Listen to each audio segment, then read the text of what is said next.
দামি বিছানায় শুয়ে তুমি যখন প্রিয় মানুষটাকে অপূর্ণতার গল্প শোনাচ্ছ, ঠিক তখনই রাতের কোনো এক বেশ্যা তার প্রায়ের মুখ খুলতেছে কিছু টাকা উপার্জনের জন্য। ওই টাকাটা ফেলে তার সংসার চলবে, অসুস্থ বাবার চিকিৎসা হবে। ঠিক তখনই তোমার আমার অপূর্ণতার শেষ নেই।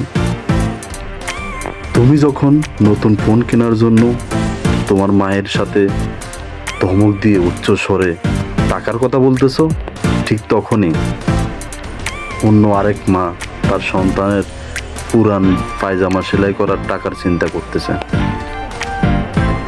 অথচ এই আলমারিতে পড়ে আছে তোমার আমার অনেক নতুন চকচকে পোশাক,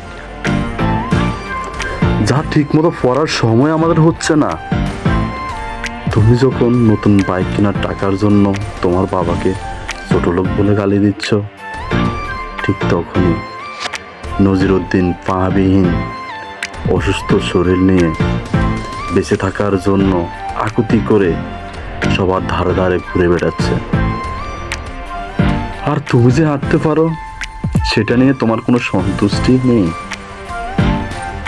যখন দুপুরবেলায় খাবার মেনুতে তোমার ডাল, সবজি আর সাদা ভাত থাকে, তখনই তোমার মাথার রক্ত উঠে যায়।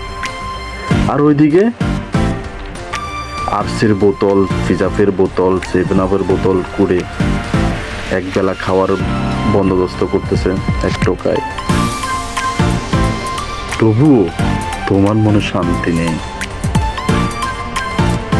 তুমি যখন বন্ধুর বাইকের পিছনে বসে তোমার বাবার অপারগতা ভাবছো, ঠিক তখনই অন্য কোনো এক বাবা ইটের ভাটার উত্তপ্ত আগুনের পাশে বসে চিন্তা করতেছে সন্তানের মুখে কিভাবে দুমুঠো ডাল ভাত তুলে দেওয়া যায়।